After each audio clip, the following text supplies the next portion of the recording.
Buongiorno a tutti, è un grande piacere poter inaugurare il nuovo anno con un altro evento che ci porta sulle sponde del Mediterraneo. Sarà un piacere poter ospitare oggi una chiacchierata che è anche la presentazione di un libro molto interessante, in una lingua come il tedesco che qualche volta è un po' poco praticata dalla storiografia, soprattutto diciamo quella venezianistica. Ed è un piacere poterlo fare con un autore che ci fornisce una prospettiva inedita sull'isola di Curzula. Il libro di cui parleremo oggi è un libro pubblicato nel 2021 e si intitola Ländliche Lebenswelten und Gemeinschaften im Venezianischen Dalmatien, ovvero vita rurale e comunità nella Dalmazia veneziana tra il 1420 e il 1499. Questo libro sarà lo spunto per una conversazione tra Fabian Kümmeler e Nicolò Villanti. Hanno entrambi 2 brillanti carriere, non sto qui a fare un riassunto, ma insomma posso sicuramente dire che Fabian ha lavorato su molti progetti e ha studiato in università prestigiose, Bonn, Haifa, Amburgo. Ha collaborato a un progetto che si chiama Visions of Community, Comparative Approaches to Ethnicity, Region and Empire in Christianity, Islam and Buddhism, from 400 to 1600 CE, ospitato dal Institut für Osteuropäische Geschichte della Universität Wien. La sua produzione si è concentrata sull'isola di Korčula, ma non solo, e sarà un piacere poterlo avere in dialogo con Nicolò Villanti, che invece si è occupato dello spazio economico veneziano a lungo, e sarà bello insomma poter avere una conversazione con una persona che è anche molto più addentro di altri diciamo, nella storiografia tedesca come Nicolò, che ha anche la fortuna di trascorrere un periodo presso il Centro Tedesco di Studi Veneziani, un'affiliazione insomma che consente per una volta di riempire quel fossato che qualche volta c'è tra la Germania e l'Italia in termini di storiografia. Scusate, per quanto riguarda l'aspetto tecnico del seminario. Allora, il seminario avrà la durata il dialogo tra Nicolò Villanti e Fabian Kümmeler avrà la durata di 1 ora, sarà seguito da circa 45 minuti di domande. Abbiamo uno spazio che va da mezz'ora fino a 1 ora massimo per le domande, che vi invitiamo a porre o sotto il video, diciamo sulla pagina Facebook sotto il video, oppure sotto il video su YouTube, oppure ancora scrivendo all'indirizzo che dovreste vedere apparire anche ecco, quello che trovate in fondo, deputazionevenezia@gmail.com. Se desiderate apparire in presenza per fare le domande, potete tranquillamente scrivere a deputazionevenezia@gmail.com e vi forniremo un link con il quale potrete porre la vostra domanda in presenza. Le lingue del seminario saranno l'italiano e l'inglese, e adesso ripeterò quanto detto per il pubblico diciamo non italofono ma in inglese. So it's a great pleasure today to get back to the shores of the Mediterranean together with Fabian Kümmeler and Nicolò Villanti to speak about the island of Korčula, which was a vibrant Mediterranean community, and to discuss today a book about rural life and community in Venetian Dalmatia. It's a microhistorical reconstruction of rural ways of life and communities of farmers and shepherds in the Venetian Dalmatia in the 15th century, from 1420 to 1499. I'm glad that today we can have a book presentation by Fabian Kümmeler, who has studied extensively the island of Korčula in the Mediterranean context. He has studied in prestigious university, Bonn, Hamburg, and Haifa, and he has collaborated to a leading project which is called Visions of Community, Comparative Approaches to Ethnicity, Region and Empire in Christianity, Islam and Buddhism, 400-1600 CE, in the Institute for East European History of the University of Vienna. I'm happy that he will be in conversation with Nicolò Villanti, who has studied extensively the economic region of medieval Venice, and who is also in touch, very pretty into German historiography, also as an associate of the German Center for for Venetian studies in Venice. Of course, we can't be in person in Venice, but we hope that we can make up for sort of loss of presence, loss of materiality to a certain extent with your questions that you can pose in either Italian or English. I will translate the one in Italian into English. And if you would like to pose a question, you have three ways. You can comment on our Facebook page. You can comment below the YouTube video, or you can send an email to deputazionevenezia@gmail.com. Is the address that you see here on the screen. The expected duration of this debate will be around one hour, followed by roughly half an hour, 45 minutes of questions, in which feel free to grill our guest with whichever question you would like to pose. We hope that there will be a vibrant participation, and that despite the distance, at a certain point we may reconnect in Venice, or anyway, be able to see each other in the future. So without further ado, the floor is yours, Fabian and Nicolò. Please, I'm glad that today we're able to present a book in German and about Corsola and the Mediterranean. So, please. Grazie mille Nicola, desidero ringraziare la deputazione, Daniele Di Bello per l'invito e anche Cristina Setti, un'altra organizzatrice. Per me è un piacere essere qui e presentare il nostro ospite, Fabian Kümmeler, il quale appunto è attualmente ricercatore postdoc presso l'Accademia Austriaca delle Scienze con un progetto sulle comunità pastorali nei Balcani durante la prima età moderna. Oggi ci presenta quella che è la sua tesi di dottorato sull'isola di Curzola durante il 400, cioè durante i primi decenni della dominazione veneziana, che sarà pubblicata pochi mesi fa, nel 2021.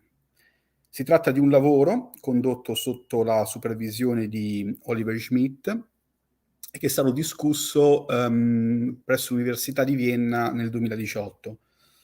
Vorrei menzionare che proprio grazie ai lavori di Fabian, del suo supervisor Oliver Schmidt, ma anche di Stefan Sander-Fes, gli storici di lingua tedesca sono tornati a studiare, almeno nell'ultimo decennio abbondante, la regione dalmata nel tardo medioevo e nell'inizio nell'età moderna.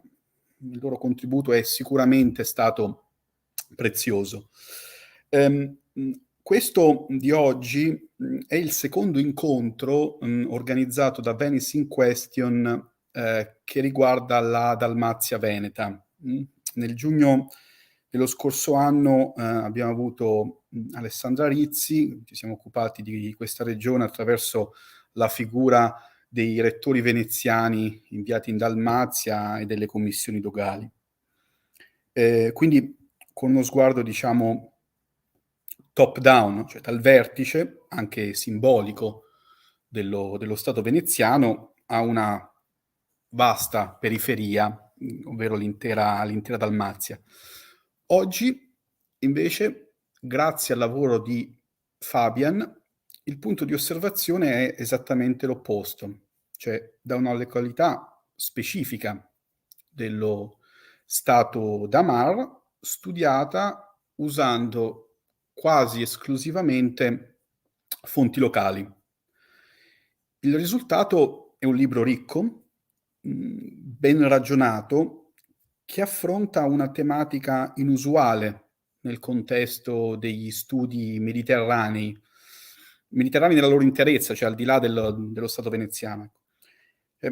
Contrariamente a quanto uno si potrebbe attendere, questo lavoro non vuole collocare l'isola di Curzola all'interno dello spazio adriatico. Cioè, in altre parole, non vuole mostrare i legami socio-economici con le altre località al di fuori dell'isola, o almeno non è questo il vero scopo. Al contrario, vuole indagare la sua dimensione interna, cioè quella rurale. Per fare ciò, l'autore decide di dividere il libro in 3 sezioni. C'è una lunga parte introduttiva, nella quale vi è un excursus storico e un'analisi della metodologia applicata. Nella seconda parte si occupa dello studio delle comunità rurali interne dal punto di vista giuridico-amministrativo. Infine, nell'ultima parte, traccia un ritratto dell'economia dell'isola, basata principalmente sulla pastorizia, sullo sfruttamento delle risorse naturali, soprattutto boschive, e di come questa realtà economica locale abbia in qualche modo plasmato le strutture sociali dell'isola, no? Ritengo che assolutamente Curzola sia un caso interessante di studio, che presenta molti punti di contatto con realtà socio-economiche presenti in altre isole del Mediterraneo premoderno. Penso alle isole greche, ma anche a quelle del sud Italia, ecco. Però, tuttavia, grazie alla unicità, come vedremo durante la discussione, delle fonti conservate, Fabian è riuscito ad affrontare una ricerca che è impossibile in altri contesti. Yeah, now I will switch to English. I'm not gonna repeat what I just say. I don't want to take any more time away from our guest. So I will just jump in the middle, and I begin by asking him if he can briefly contextualize the subject of his research from an historical point of view. I'm quite sure that several people in our audience are not that familiar even with the precise geographical location of the island. So, thank you very much, Nicolò. And I would like to follow up also thanking all the organizers that brought me here so that we have the chance to speak together. To get to your question, might we see the slides, please?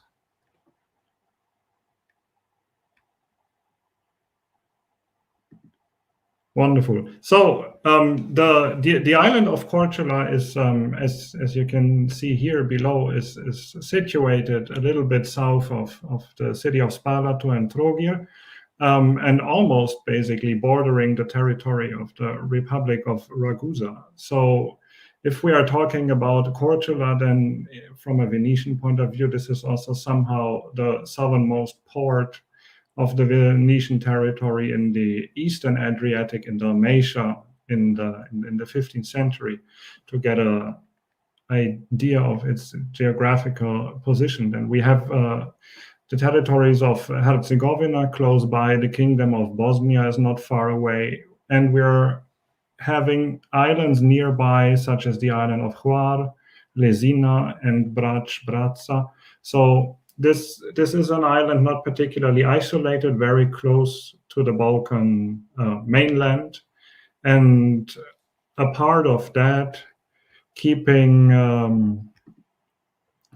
very close traditional trade relations and also interpersonal relations, and people having properties over in the Neapolitan Apulia, in southern Italy at large. And here in the map you see a few ports that Korčulan sailors more or less arrive to several times a year. And on the other hand, the island is in very close contact to the delta of the Nereva River, which we can see here once more. And Korčulans over there hold rights on taxation and trade, because caravans will stop there and they will somehow turn the island into a regional port of trade that kind of crosses the Adriatic in the 15th century. And then once we get back into the Venetian sphere, then also it connects it well with the northern and southern line of long-distance maritime trade.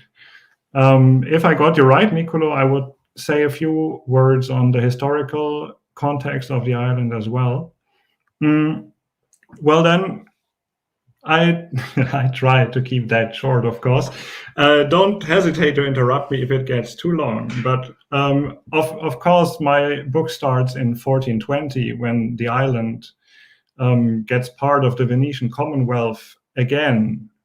And again means, of course, that it has been part of it before. And that story starts kind of in the early 12th century when the Zorzi family tries to gain influence on the island in the 1120s already. So from between 1125 to 1129, they attempt to gain influence, and yet they do not really succeed. So in 1185, Korčulan subjects to the Hungarian king Béla III.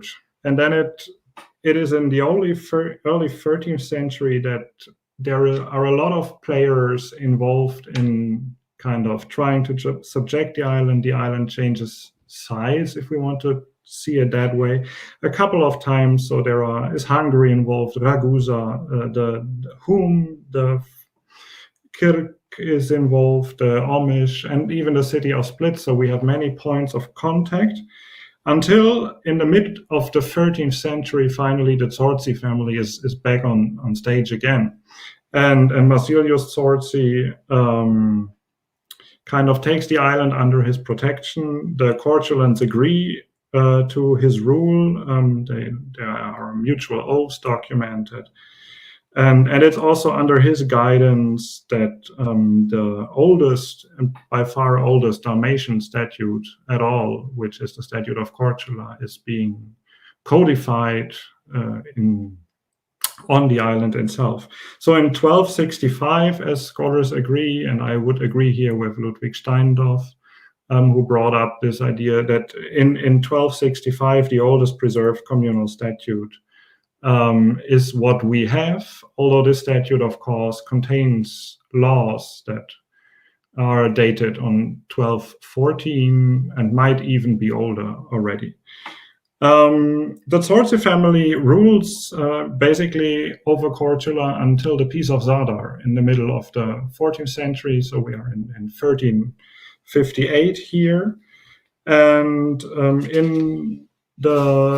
after the Peace of Zadar, it's Ragusa that takes control over Korčula again in the name of Louis I of Anjou. And until 1390, basically, there is another stable period of Angevin dominance over the island. And in 1319, then it gets under the influence of the Bosnian king for Ladislas of Naples. And then starts a period of really shifting political power over the island, not necessarily on the island, but over the island. So then Korčula kind of, at some point, is under the aegis of Sigismund, then of Ladislas, and it gets back and forth. Then we have players such as Hrvoje Vukčić-Vratinić protecting the island, as it is coined. And then Ragusa, of course, but the Korčulans oppose against Ragusa. And in the 1415-16, Korčula actively starts to contact Venice, try to negotiate, to get under the protection of Venice, and they finally succeed in 1420, which is after the story that is well known, that Ladislas in 1409 had sold his rights over Dalmatia to Venice, and then Venice starts to reintegrate the main cities of Venice. So that is the city of Korčula, which is then under Venice and the whole island as such as well.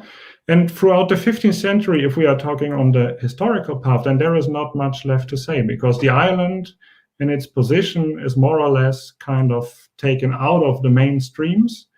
All the major events of the 15th century that we have are are kind of reflected on the island. It's the fall of Constantinople that people talk about. It's the fall of the Bosnian kingdom that is vividly discussed on the island. But even the refugees from the coastal areas close by that then continue to southern Italy in those years, that really pass by the island. So it kind of is not particularly in any sorts of major political mess until, let's say, the 1480s, when the area and the island in particular gets drawn into all the events around the War of Ferrara and the Neapolitan and also papal galleys that kind of enter the southern Adriatic, and they also lay siege on the city of Korčula and enter the island, and there is some devastation, some plundering, some looting going on in 1483 and 1484. The first one, in 1483, the islanders were able to defend themselves against the attack without any help, and on the second, this is 1 year later, then finally also the Venetian galleys come for help, and even Ragusa sends troops to defeat the siege.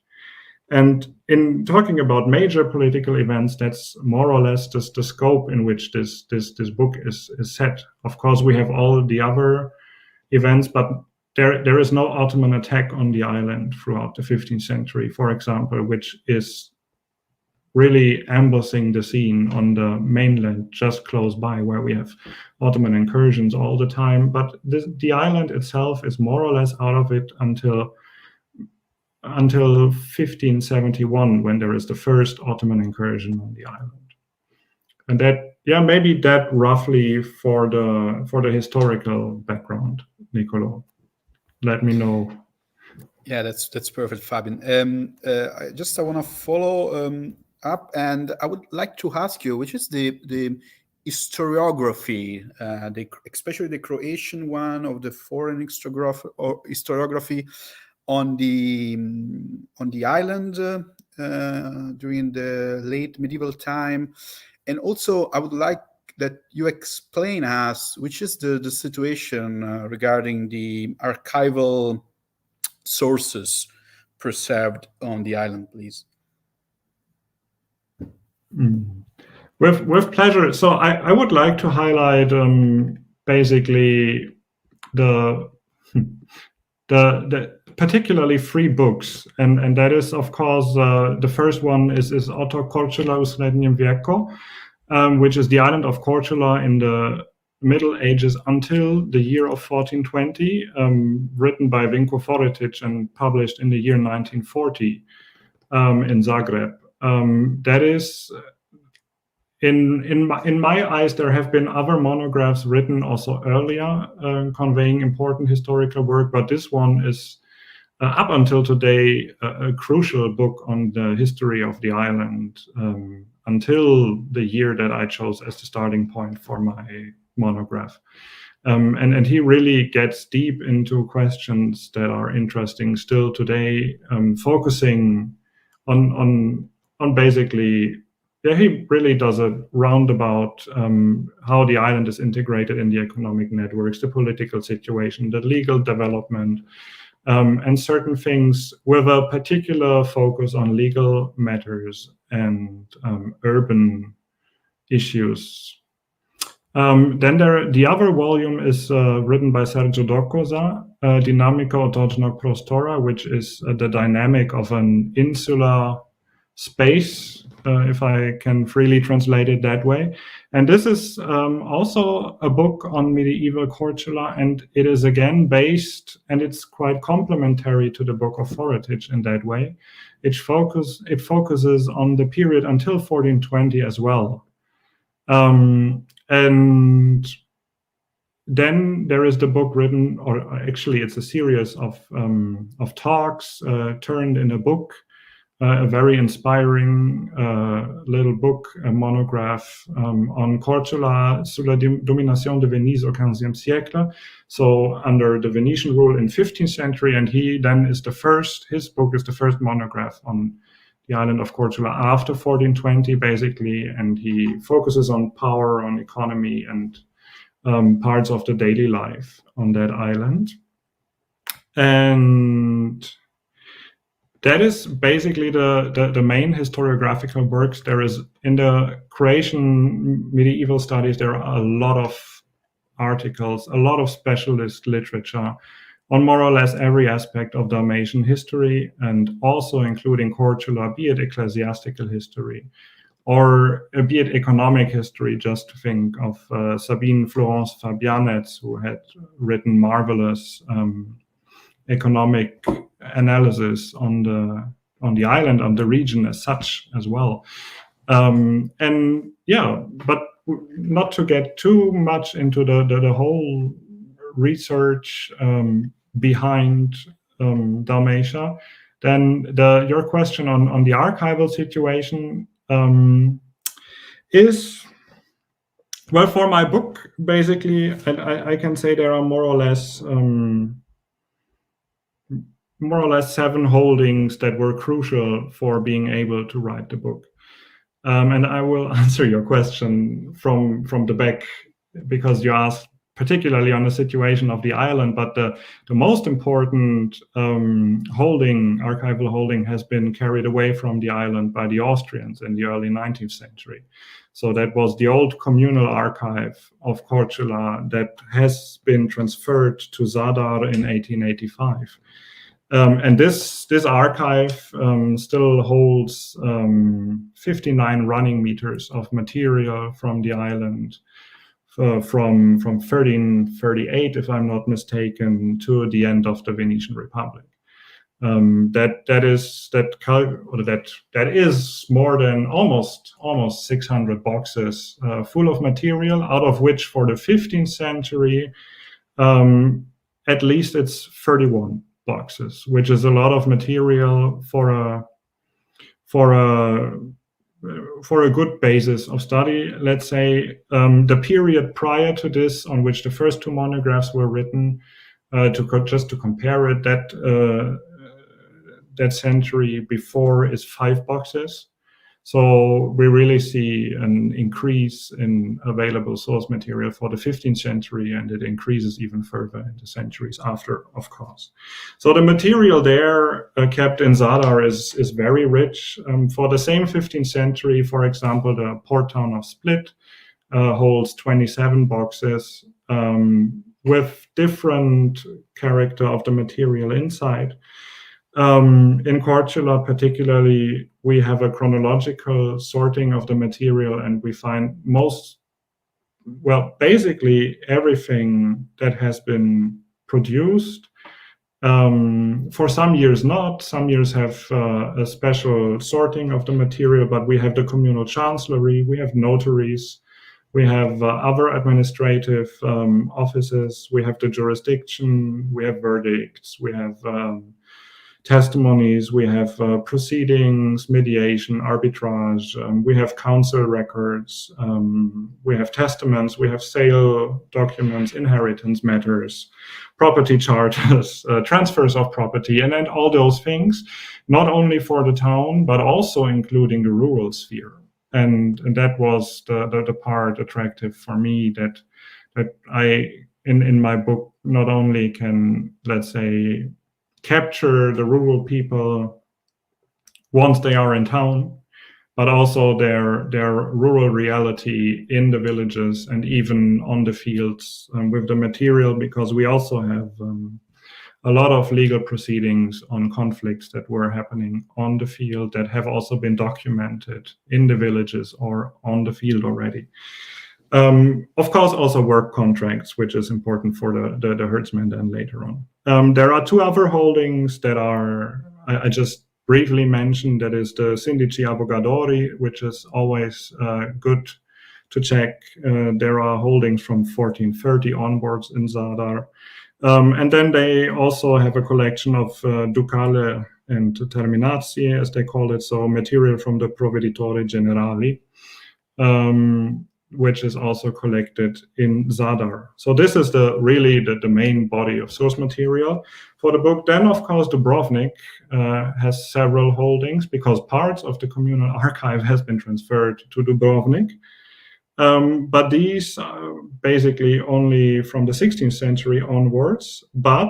And now we get concretely to your question, that still on the island, there is a part, let's say a sub-institution of the Dubrovnik State Archive, and they are based in the village of Žrnovo on the island of Korčula, and they have many holdings relevant to the history of Korčula and the neighboring island of Lastovo.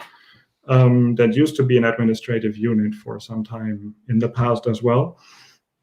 And there of particularly interest is the Arneri family archive, which again has almost 300 boxes of material.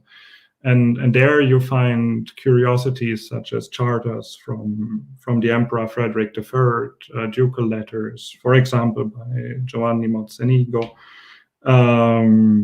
and a lot of contracts on property and sales and these things. So this is a family archive that was really structured for family businesses.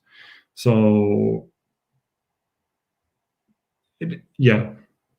so it focuses on these aspects.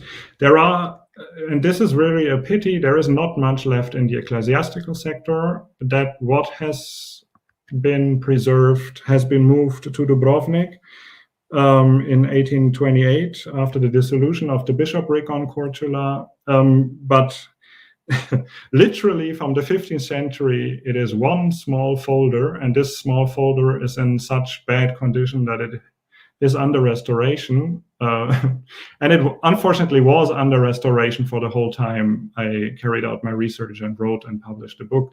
So I haven't seen it until today, but it is just a very small folder.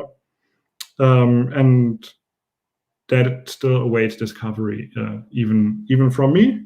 Other than this, there is and this is the last point of important source material, there is the Episcopal Treasury on the island of Korčula that has a marvelous book collection as well for liturgical records.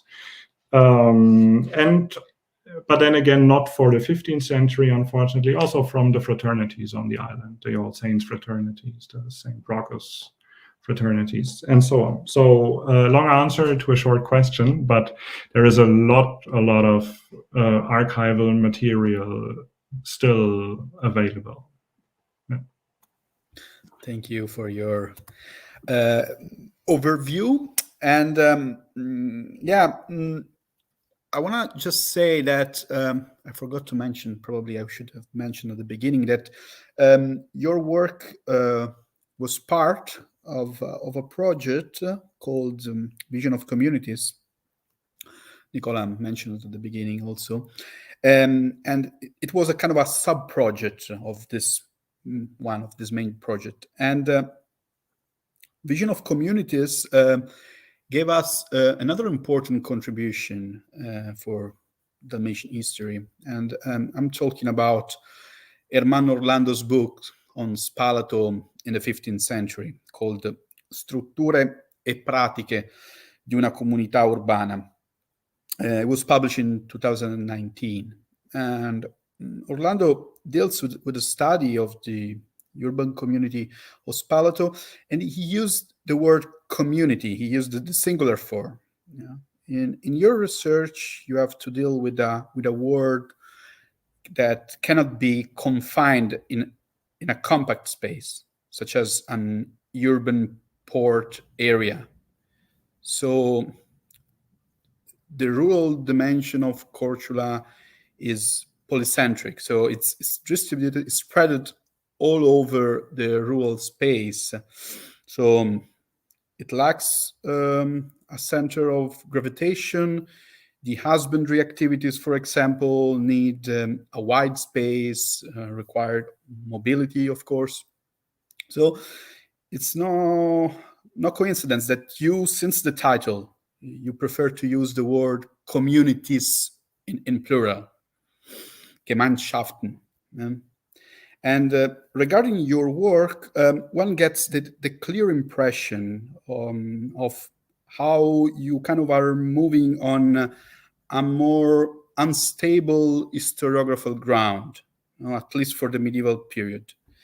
As a result, you are careful to clearly defining your methodological approach. So, can you briefly explain your approach? I mean, the benefits of a microhistorical one for the study of rural communities, the concept of Lebenswelt as well.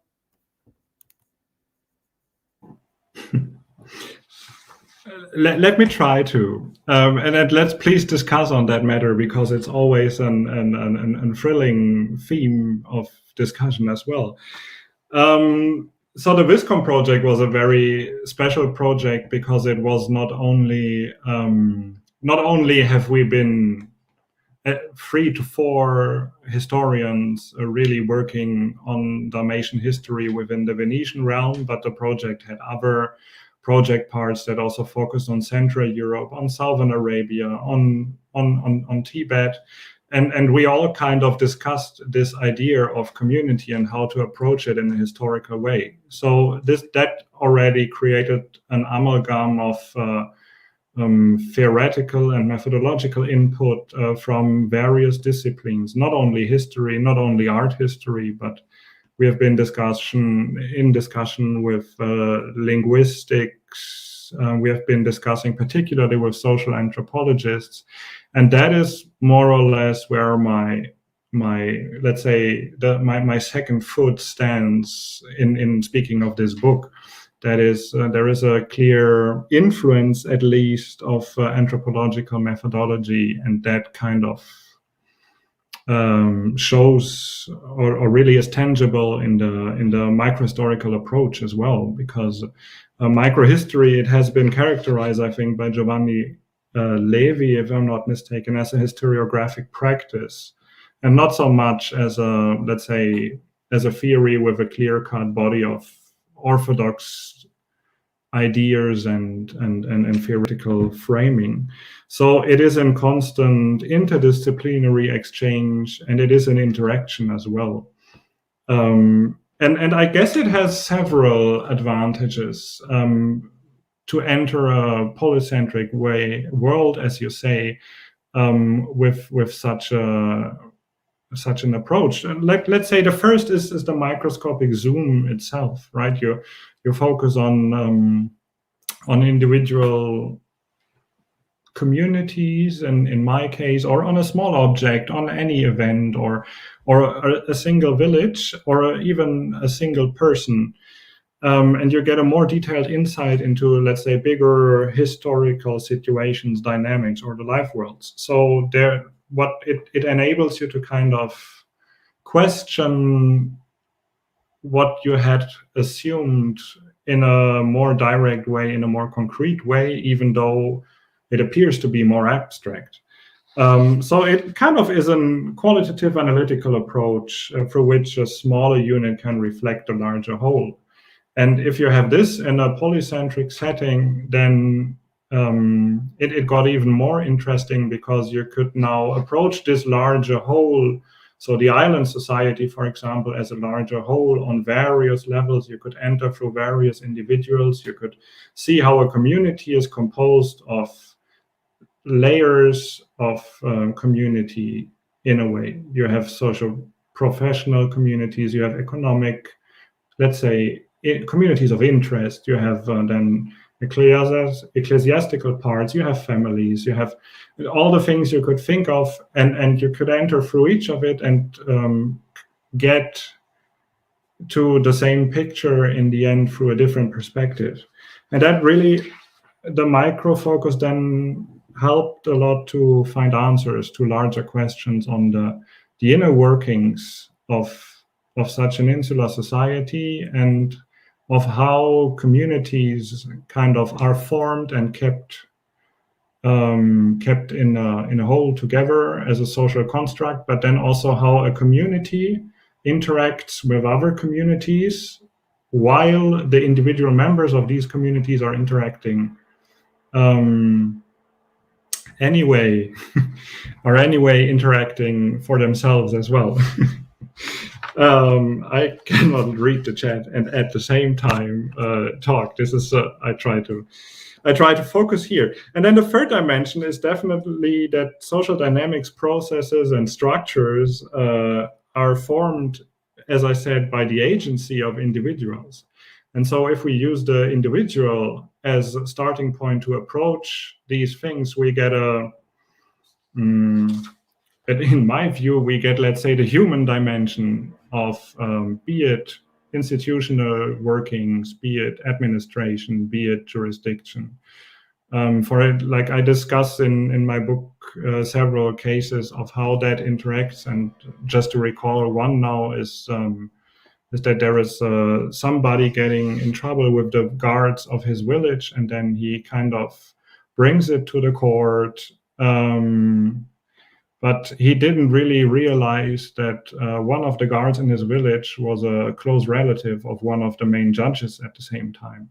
So which should not be the case by statutory law, but which was the case here because the new Venetian count wasn't aware of who is related to whom, and so he accepted the election of the judges and office holders at that point in time.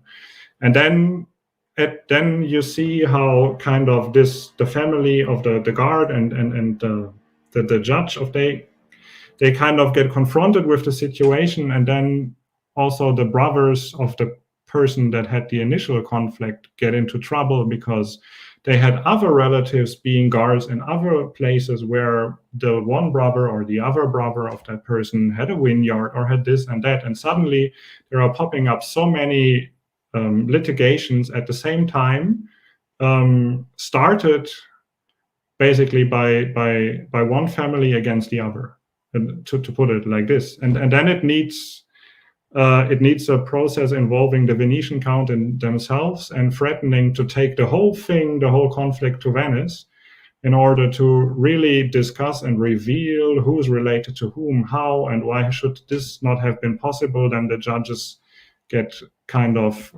kicked out of their position for that case, and you have new judges coming in. And what you can see here is this micro-historical, in a way, approach how to see the whole system working. You really see it alive and breathing, and I could come up with many more cases that are all analyzed and scrutinized in the book, but this just as an example, that the focus on agency, on symbols, on representation, and really helps to enter the social fabric, to understand how the material world interacts with power and the social fabric, and how that kind of functions together. So, and the book itself, as I mentioned, it then focuses on the normal exception. So it is actions that violate certain norms, and therefore they have been documented, but they still reflect the daily life, and that would be the entrance to reflect and study daily life. Here I stop with this answer. Yeah. I like what in your book that describe this concept of Lebenswelt, like a bridge between kind of the micro and the macro dimension, and I think it's kind of really effective. So to kind of ask you, let's say a broader question, could you describe briefly how the administrative and judicial system of the island was kind of structured? I try to be very brief, and to be brief, I'd like to see my slides again, because then I can really be brief. But until then, I can already come up with, until I see my slides. Okay, I can come up with the system anyway. So of course, on Thanks a lot. So the island, basically, we have the situation as in other places too, that there has only been one Venetian representative. And this is the count, and that's it.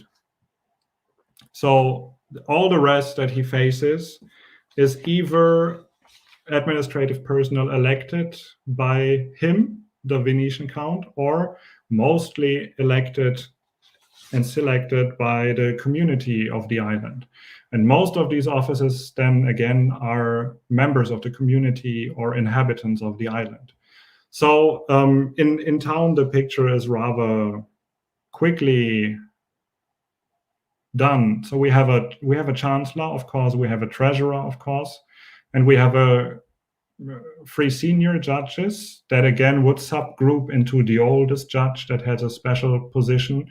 But the senior judges are for, let's say, the more severe cases, and then we have minor judges for the daily basic cases. The important thing here is that the minor judges were also entitled to enter the villages in order to dispense justice there whenever they had time to do so. We have 4 communal attorneys that were paid by the commune, that one could choose if in a litigation, but one could also come up with private procurators if one wanted to pay some. So the guy from the farmer from the example just that I just talked about, he chose a private one in order to not be involved with the communal attorneys again. So then we see the administrative organization of the island subdivided into 5 districts. One of the districts is urban, which is literally, I hope you can see the mouse, but which is literally only the town and the very, very, very eastern part of the island. So fields such as Don Blato and the village of Lombarda, that would be, let's say, the area of influence of the city, and that's it. In this part of the district, we have the urban administration completely in the city, and we have property of the urban dwellers mostly around the area of Lombarda and these fields. The other 4 centers of administration, equal to the one of the town, so there is no hierarchy in between those centers, were villages and their rural area around. And those were the 4 villages of Blato, Smokvica, Čara, and Girnovo. Blato at those days had more inhabitants than the city, so there was a certain, let's say, particular balance also in demographic and economic activities in between those 5 settlements, if we want to see it that way. We can also see this in the administrative structure, as in the urban district, we find 2 heralds. These are finally some office holders elected by the comes and then confirmed by the community. All the other office holders I will talk about now then are elected by the community with office terms of 6 months. We have a judicial officer for executive officers that kind of go and chase criminals, try to investigate in cases, and they can arrest people, and they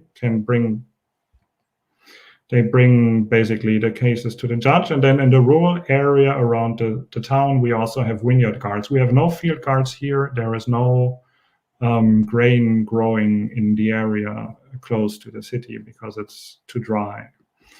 And then we have other communal officials in the village district. Here we see a slightly different distribution. Again, we have the heralds here, but they are not elected, and this is another specificity, they are not elected by the Grand Council of the island, but here it's acceptedly the village communities that elect their own herald that is then the immediate personal link of the village to the Venetian count.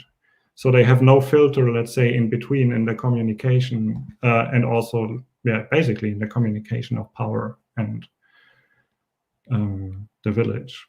So we find the same officers, a judicial officer for executive officers, and then of course more vineyard guards and field guards plus a whole range of agricultural offices that we would need at certain moments in the year only, like covering, supervising water places, collecting the yields, and helping during the harvest season.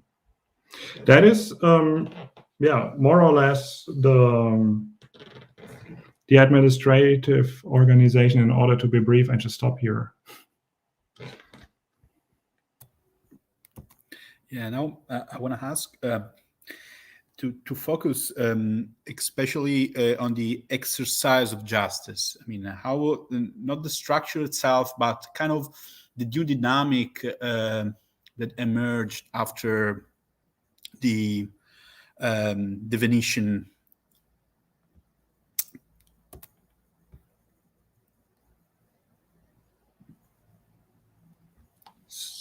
So we find several new dynamics, if we can put it that way. I mean, at first we have some new dynamics on the institutional level already. We have we see developments, slight changes in the administrative organization of the island. But first of all, there has been the idea of let's say, how to phrase that? There has been the idea of a very severe change of everything in 1420, and let's say one of the main hypotheses of my book is then also that this is not the case, because we see slight and very carefully introduced changes on particular moments, while the whole insular life in the rural area, in the village communities, along with farmers, but also in the urban area, basically continues as it was. And we have a few 15 to 20 years after 1420 when there is a lot of let's say the Corchulans are not very pleased with certain changes, and they really have a lot of gravamina against certain conduct of office of particularly counts, but also of other office holders. But this is something then that in the 1440s kind of gets reduced.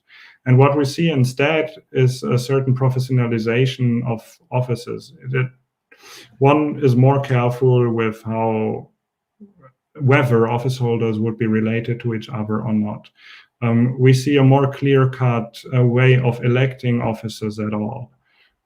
So from irregular elections in the early 20s, then we get to regular elections, and then we get to elections every 6 months, and that more or less functions quite well then.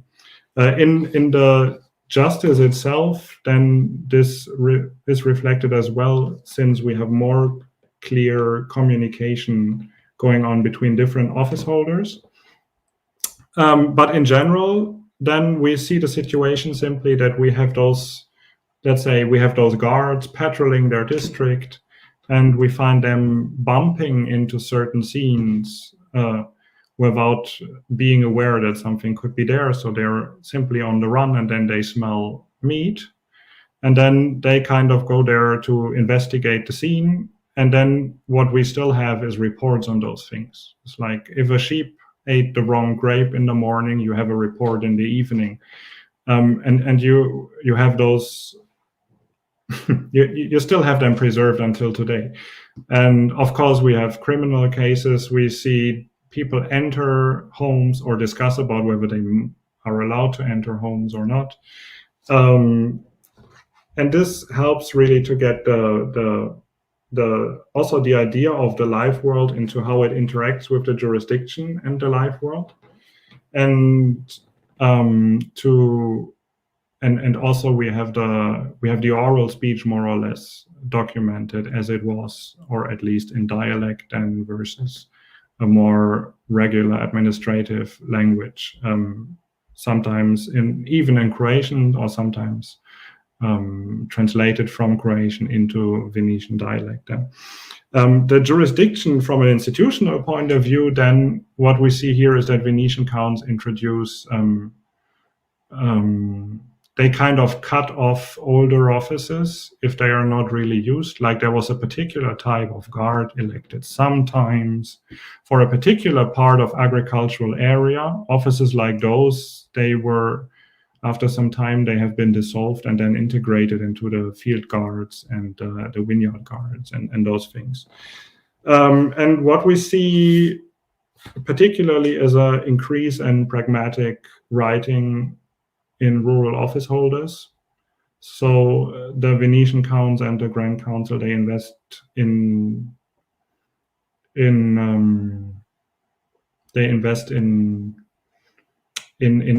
teachers on the island. We have the ability to read and write across the rural societies. And we have a certain situation of learning and exercising writing on the job, then, so that you would actually be out on the fields with another guard and then later on sit and write reports together.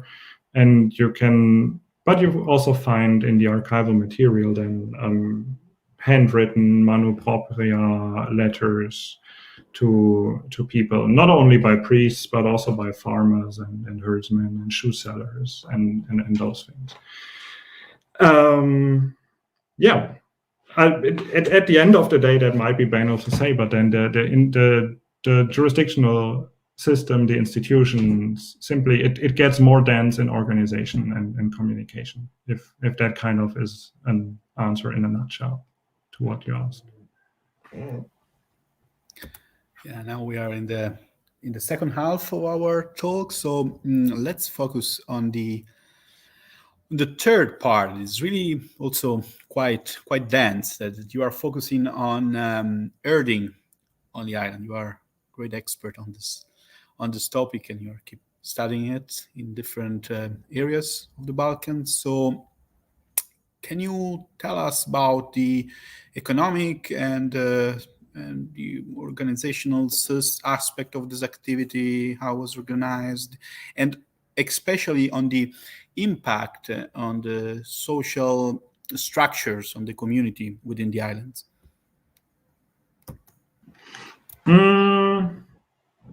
So interrupt me here again if I talk too much, since herding has been has been the focus of my research quite recently. So, and I might really run for too long here, but to put it briefly, then, is that the herding I chose as an example. Let's say, while the one major chapter of the book really investigated into village communities and their sub-layers as some sort of spatially or geographically framed communities, and I wanted to study something in this polycentric world that kind of had no spatial limits in a way, and then the mobility of herdsmen, of course, in a polycentric rural world is an ideal case to see how communities function once detached from a certain place.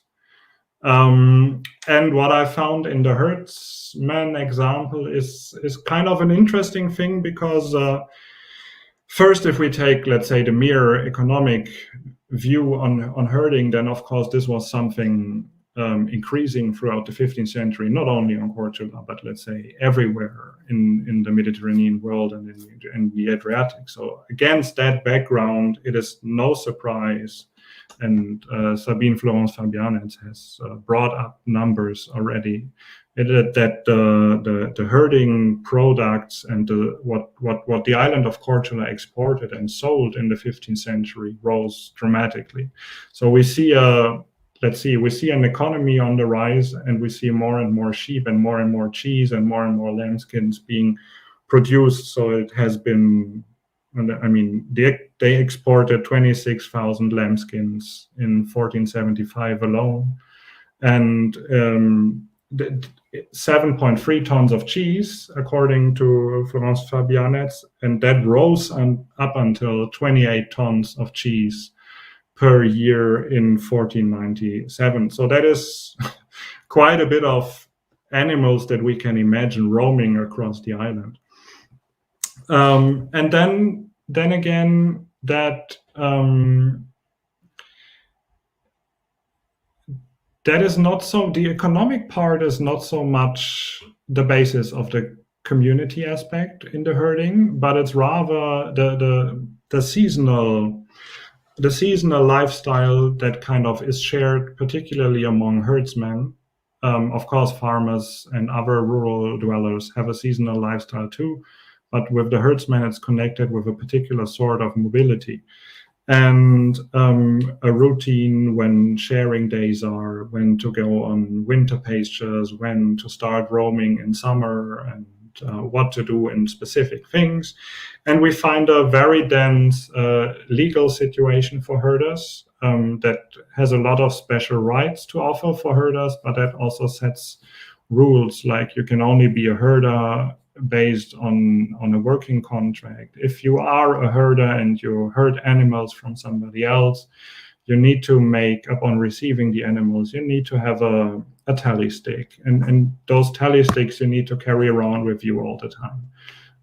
Once per year, you need to be able to kind of meet with your proprietor of the animals and kind of see what are the gains, what are the losses, and to document this, and also basically to update your tally stick. It's, in a way, it's like a transportable contract that you would have with you. And the nice thing for such things is that you could also only be sued or taken liable for anything if you had a tally stick.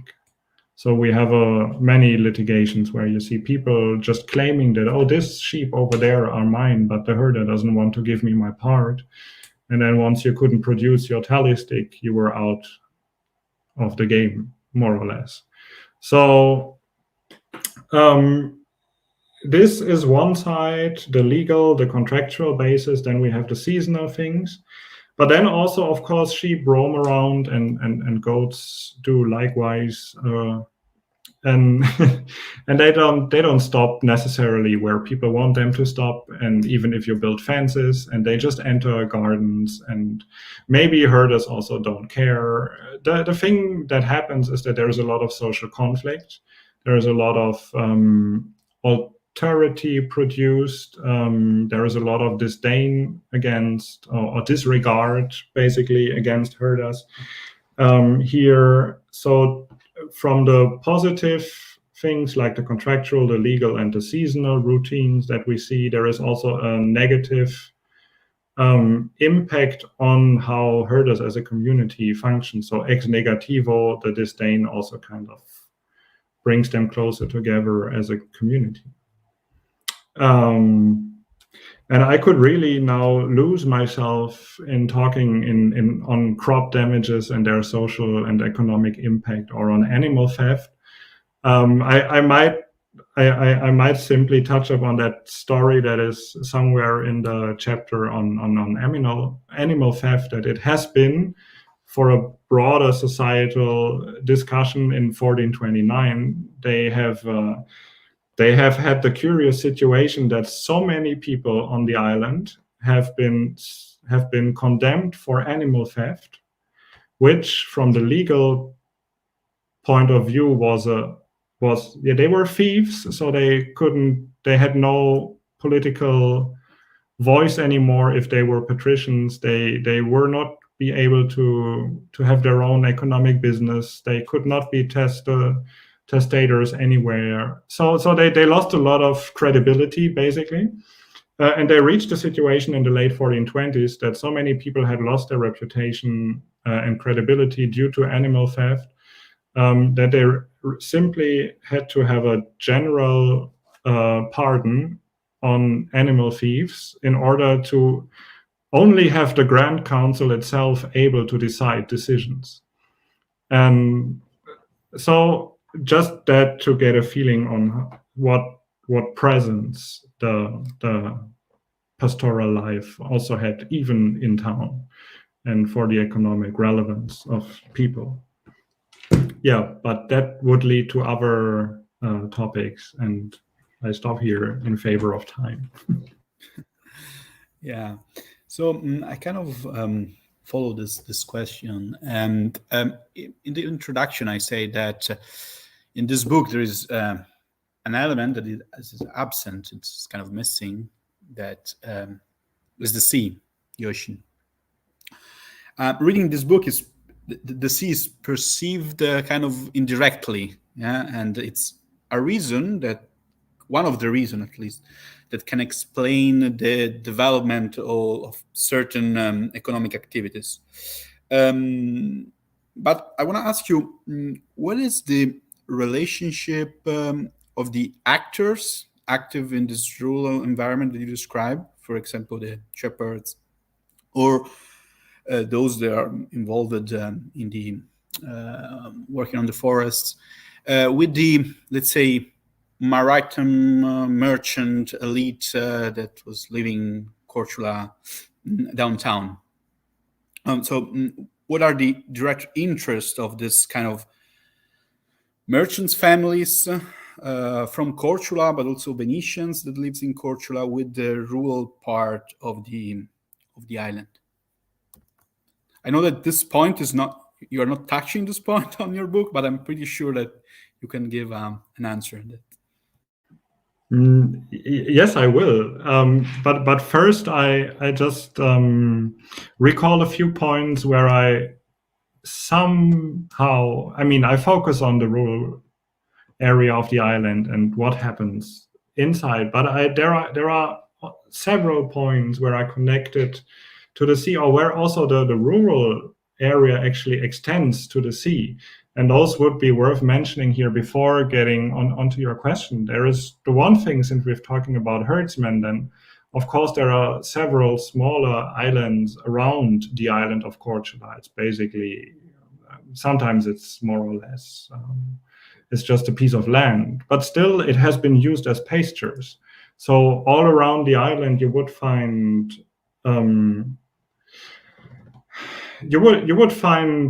let's say you would find herders on the smaller islets that would be around, and they would go back and forth. You would have fishermen going back and forth.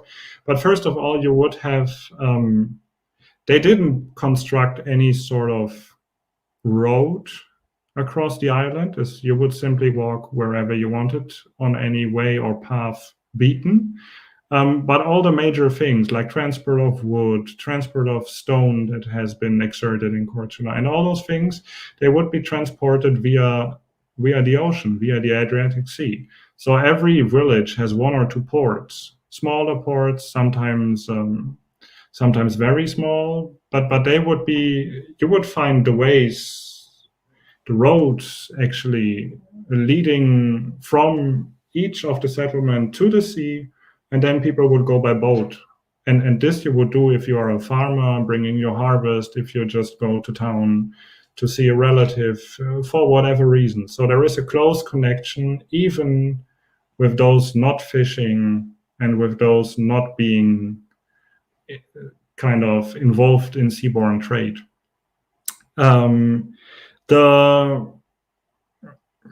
There is not so much a direct link between the rural producers and those involved in, let's say, in the long distance maritime trade. But of course, we clearly see the connection of rural producers and markets on the island. And of course, also the grain produced on the island, which was by monopoly stored in the town. So there is a close connection for those even for those farmers that farm their own land. And then there is an even closer connection for those that are in direct contract relationship with maritime traders. So you would see those sailors, you would see those suppliers, because at the end of the day, herdsmen were suppliers of ship crews, delivering animals. There is a certain connection to the big merchant families, but it's rather through intermediaries that, let's say, a herder would sell to a bigger, more important merchant in the village, and then they would distribute it further. If that kind of gets an answer to your question. Thank you so much. I think we are perfectly on time. So we have like 10 minutes left. And we can kind of get some questions, collect some questions from the audience. Yeah, we have even more than 10 minutes. I mean, we can easily take it a bit longer if there are questions. I remind the audience that to pose a question, you can either write to deputazione at gmail.com is the address that you see on the screen now. In that case, we can also have you accessing the screen in person if you are long in the time before COVID when things happen in person. And also you can comment on the Facebook page or on the YouTube video, which are the main channels where our current debate is being broadcasted. I will use the provocation of the chair actually, basically to pose some question to Fabian Kümmeler. The first question is something you touched on, but I'm really curious, is the theoretical underpinning to your notion of community. So I think this is an interesting theme, not just from the historical perspective. We hear a lot of debates about networks, community building. So I'm wondering, how do you define community? Whether an island is per se a community, or rather there are fractions, there are sort of lines of cleavage that do cross society in the island of Corsola. So I'm curious, the first question would be about how you conceive community, and what you said that your project, your research is within a larger project about communities around Eurasia and beyond. So I'm really curious about how your research resonates with this wider debate about community. Yeah, I've had a larger chapter on the discussion of what to do, because there is also, I always had the sensation that I have a rather loose idea of community, because I don't try to pin down one really strictly framed community, but rather the phenomenon of community, of people kind of grouping, relating, and acting as a community. And there, of course, there would be several dimensions, right? You could grasp it on the legal aspect, because and then again, but what is the legal aspect? Is the legal aspect that of course, the island is a community, as it already says in the title of the statutes, that says it's the statute of the city and the island of Cortula. But then again, already this title in the legal aspect offers two parameters that kind of is that, are those opposed, are those taken together? And then the statute itself highlights several communities as such, and it gives, for example, it underpins that villages were perceived as a community in terms of having special legal abilities to act as a collective, apart from being individuals living in one space. So you would have the legal dimension, but then you would enter records of court cases, of litigations, of marriages, and then you would stumble across all those formulations. It's like, we in the village of Blato, or it's us here, and we are against those there, broadly speaking, right? It's be it family, be it place of settlement. So in the archival material, and this is where I try to base my idea of what a community is, we see many options, and what I chose to understand it as let's say, how to say that? It's an amalgam, it's a conglomerate of several layers of social intersections that kind of make up a community, and you would encounter the idea of community as a either voluntary or by de facto or any way of social grouping, of a sensation of belonging in several ways. I spend a lot of pages explaining why certain older ideas of what exactly a community is, be it from a national background, be it from whatsoever ideological background, would not apply in that book. But it's rather that if the sources present an idea or a vision of a community textually, and that would be also encountered living in interaction, then that would be a community that I study. So before leaving the floor to question of the public, I just have one last question here is, how does Kurzula stand out? So every time we study something, we are sort of, we believe that what we study is per se significant, and this is true for many of the realities. But I was wondering, why Kurzula is Kurzula different from other Balkan realities and other nearby Mediterranean realities? Probably the term Mediterranean is a bit all-encompassing, but generally speaking, how do you think that Kurzula presents some idiosyncrasies and typical features that differentiate the island from, say, Kvar or Bratza, in terms of economy, in terms of society? Why did you choose, apart from the richness of the archive, why did you choose Kurzula instead of other nearby realities? Well, the plain simple answer is because it had the richest archive.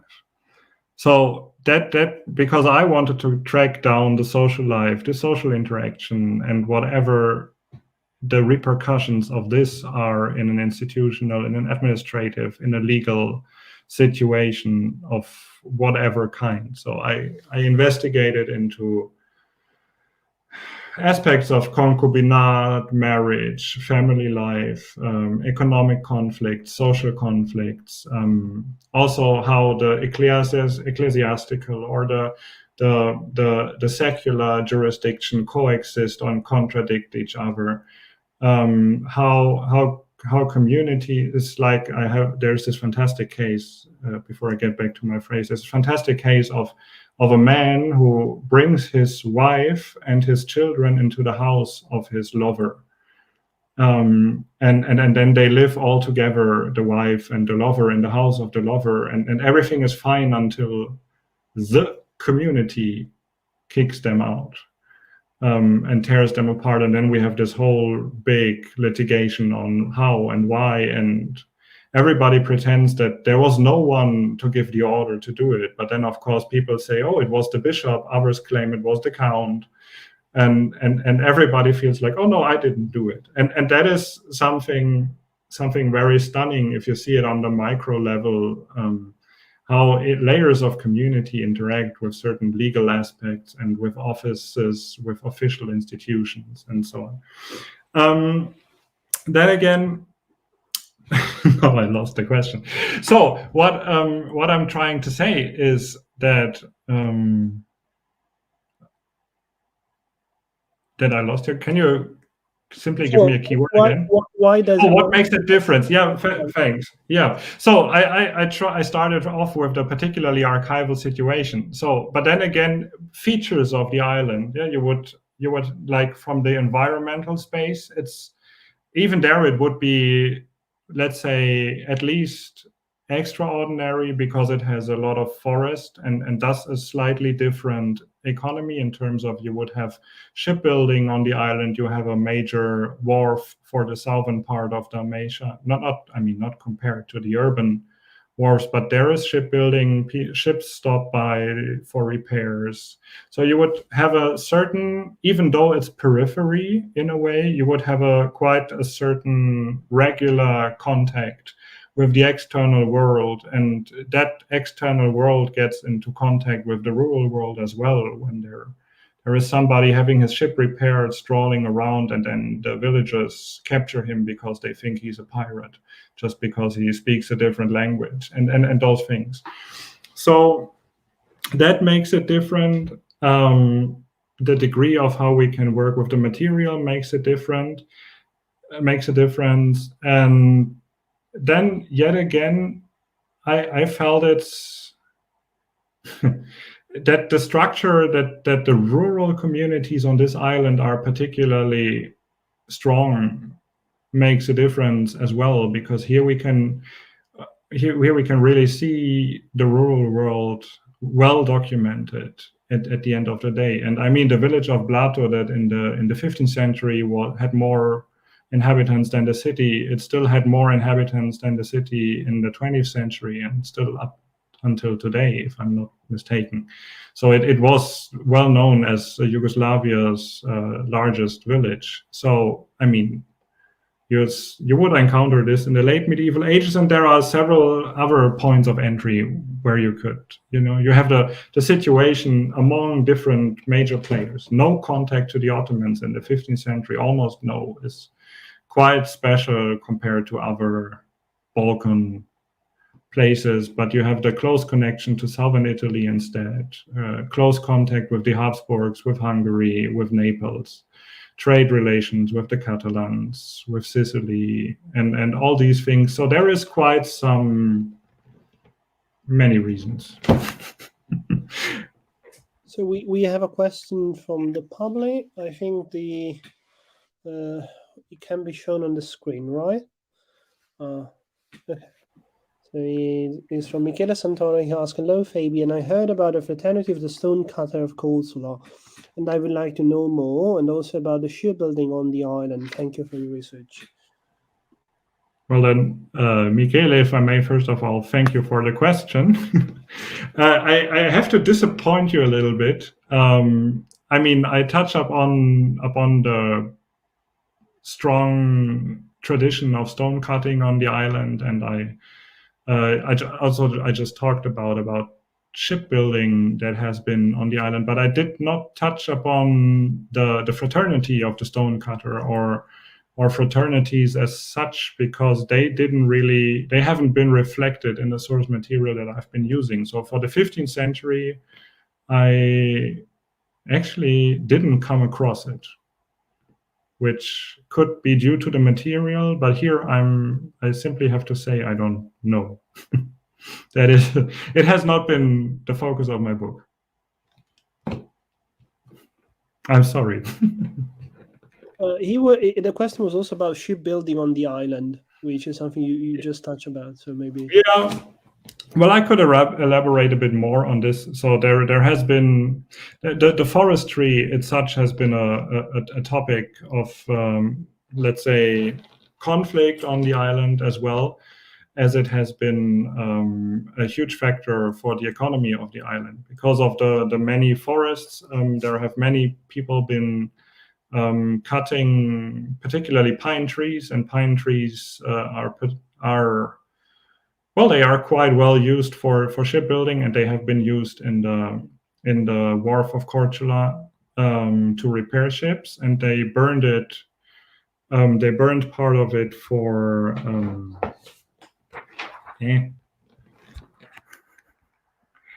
Now I'm lacking the word. Give me a second. So anyway, they draw from it material to repair ships.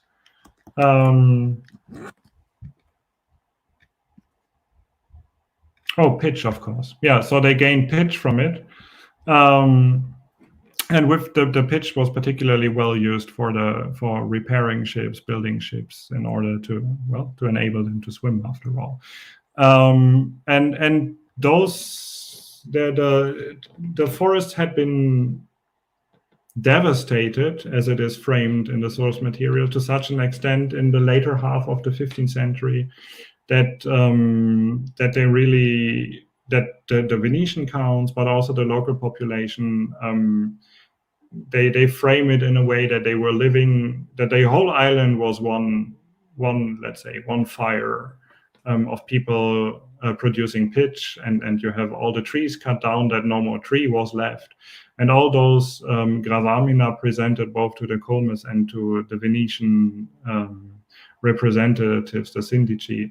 So they try to establish some sort of environmental protection, which, I mean, we could phrase it in the retrospect like this. They didn't really thought of saving the forest for natural preservation, but for keeping the economic capacity of the island, and for having the environmental reserve to be able to kind of produce more without losing it all. And that was a topic in the second half of the 15th century, and yeah, that had impact also on the shipbuilding. So we transit with the next question from environmental history to the presence of foreigners in the island, which is something you have touched on not just in this book but also in previous researches. So I wonder whether we can show the next question by. Okay. So Francesco Bettarini says, "Thank you, Fabian and Nicolò, for this presentation. My question is about the presence and the role of foreigners from Italian peninsula in Corsica after 1420. Well, thank you very much for this question. Indeed, this is something that I studied in my book, and I also published a paper on that recently.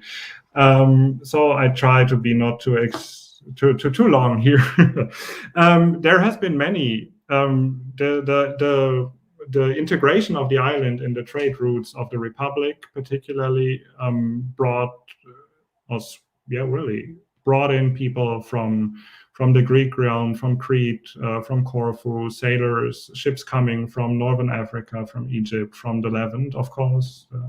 The long-distance maritime trade also entailed the Western Mediterranean, where I think I briefly touched upon it prior to this, where we have ships coming in from the Catalan world, from southern Italy, not only those that try to lay siege, but I'm talking about trade now here. And there is a regular presence of foreigners in the port of the island due to trade. Then another factor here is immigration, where there is a strong immigration from certain parts of the neighboring coast, particularly from the Krajina around Makarska and the Neretva Delta, where we have people coming in from there. We have immigrants on the island from neighboring Dalmatian cities and islands, but also from other parts of Italy. So from the Veneto, from Friuli, we have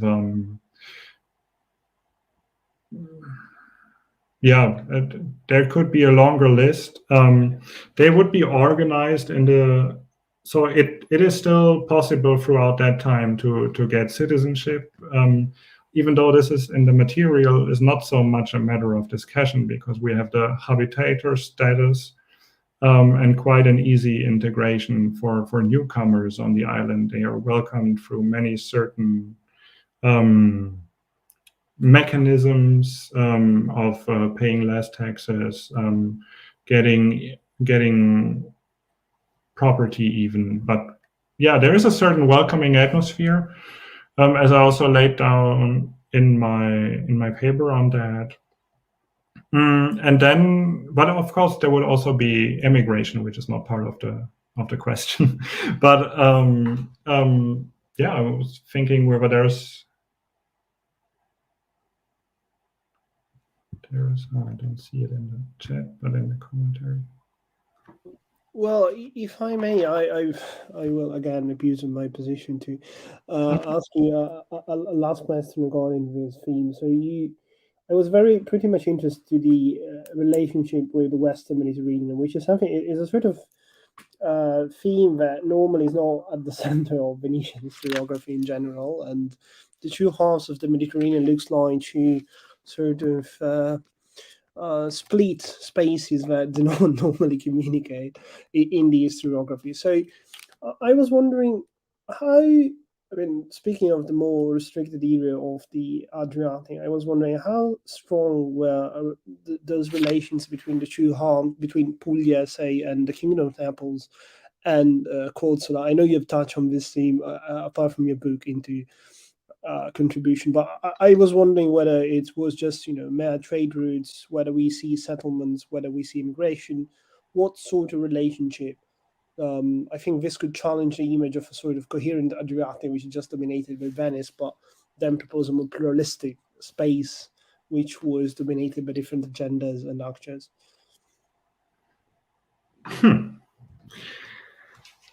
Well, I mean, this is a very interesting question that I, from time to time, and I really would like to dig deeper into. So all that I can say here now is well, it's still, let's say, results to be challenged, maybe, or just like ongoing research. But I tend to think of it as a quite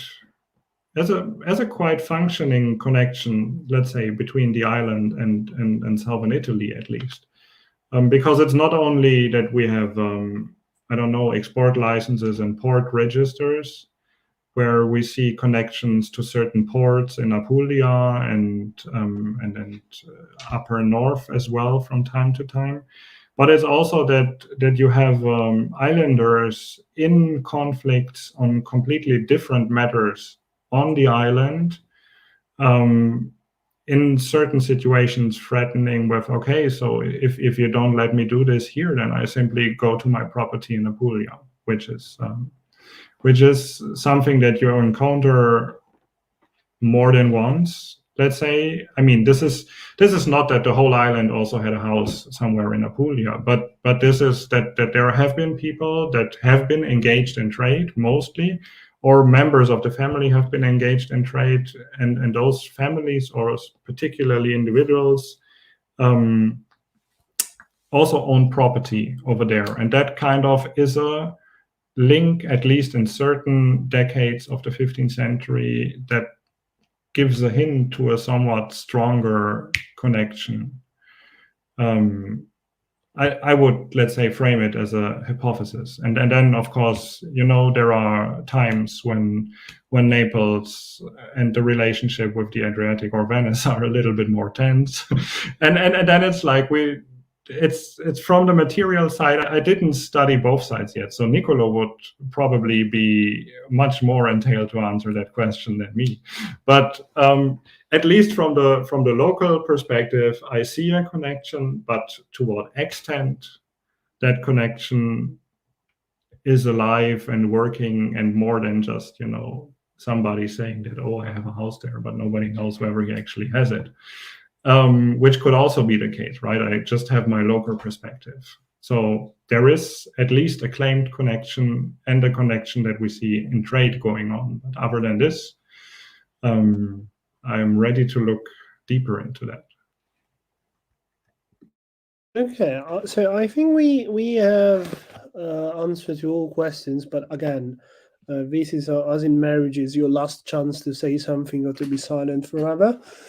May I jump? I have just one. Of course, I've used my position.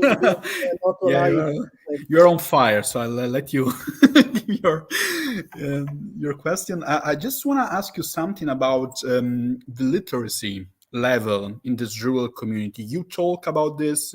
You showed some cases of, especially, of course, men. They're like quite literate. You talk about this. The schools that were present, at least there were like teachers present in the island. Can you elaborate more on this point, on how the school system worked, how this teacher were paid, if we were paid by the rural community, the pupils, or there was like more a centralized system?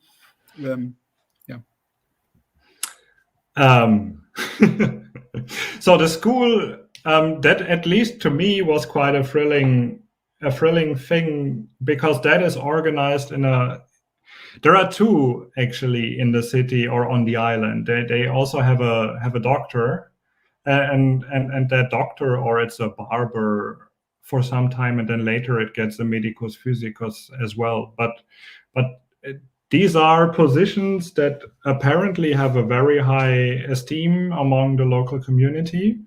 And compared to the salaries of certain office holders, they really invest a lot of money in those positions. It's like there are treaties preserved where the community, in order that the barber and surgeon in this place, that he stays and spends his life not on the island with his family, and he agrees to not leave the island for more than 3 months without somebody taking care of his duties that comes to the island prior to he leaves, then he gets a truckload he gets property, he gets a house, he gets vineyards and everything. And the situation is similar with the teacher.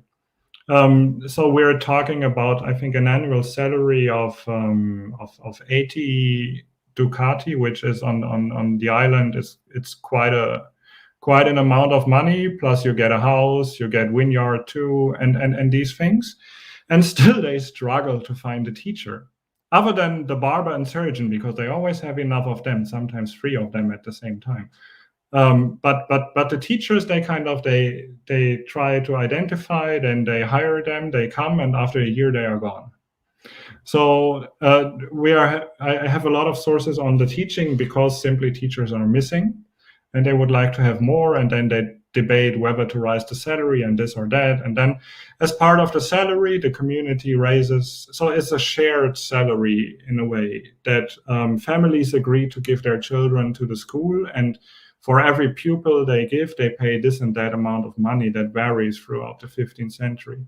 The commune as such says, okay, if there is a teacher, then we pay every year this and that amount of money. So it raises from 20 to 25 and more ducati, so up to 50% of the salary, basically. And yet the practice, I didn't find many documents on, let's say, how the school worked. There are passages that appears to be only for boys, but then there are other where it says basically all the children on the island, and I suppose it's boys, but then again, this is hard to say. Then some passages could be interpreted that it would be only for the urban boys or pupils, but then again, why do we have such a high percentage of literacy in the rural society? So there are many open questions, but unfortunately on that part, not.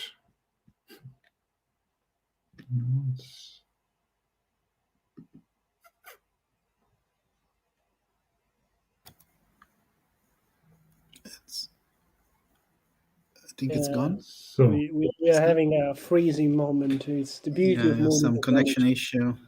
At least in person, people do not disappear. But so at any rate, I don't know whether Nicolò, you had any further question, because I'm just saying that I can see the similar dynamics in Ragusa and in Ragusan territory. It was kind of hard to retain like teacher for several years. But I could see like kind of a difference between the urban town, like the port town, and the villages. I think it's gone. I want just to like to ask him if it was there was a difference in the status of the teacher between the urban area and the rural area. Usually in Ragusa we have in the rural area priest, they are teacher.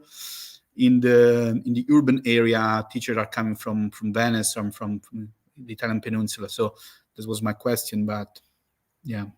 Yeah, I think at any rate, I'm really envious of a period in which teachers were paid too much, and it's not nice to find them. Fabian, I'm back. We have an epiphany of Fabian Kümmeler. Yeah, we were keeping talking about the teacher issue, and I was saying that I saw the same issue that you are underlined also in Ragusa. So that it was pretty hard to retain teacher for several years, and they were paid quite a lot. Sometimes they were paid entirely by the Comune. Other times they were like kind of 50-50 salary from pupils and from Comune. But I was saying that I kind of witnessed a difference in the status of the teacher. Like in the urban area, like in Ragusa, in downtown in the port, we had teacher from the Italian peninsula, usually recruited in Venice. And instead, in the villages around, there were like usually priests paid way less than the urban teachers. So I wanted to ask you if you also have like a priest teacher, or you could see something like that. And also in Ragusa, I see that teacher were paid, but the highest salary was given to the doctor, to the physicians especially. And if I want to ask you if also in Cortula the physicians were paid more than the teacher.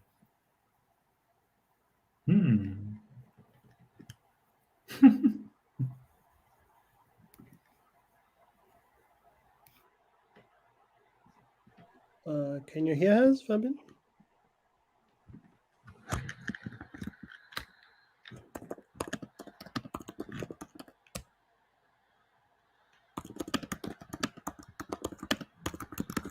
Yeah, maybe you could switch off the screen, the video, and maybe just you can just answer with the audio. That's fine. Absolutely fine. So, can you still hear me? Yeah, that's perfect now. That's perfect, yeah. Okay, good. Then we do it like this.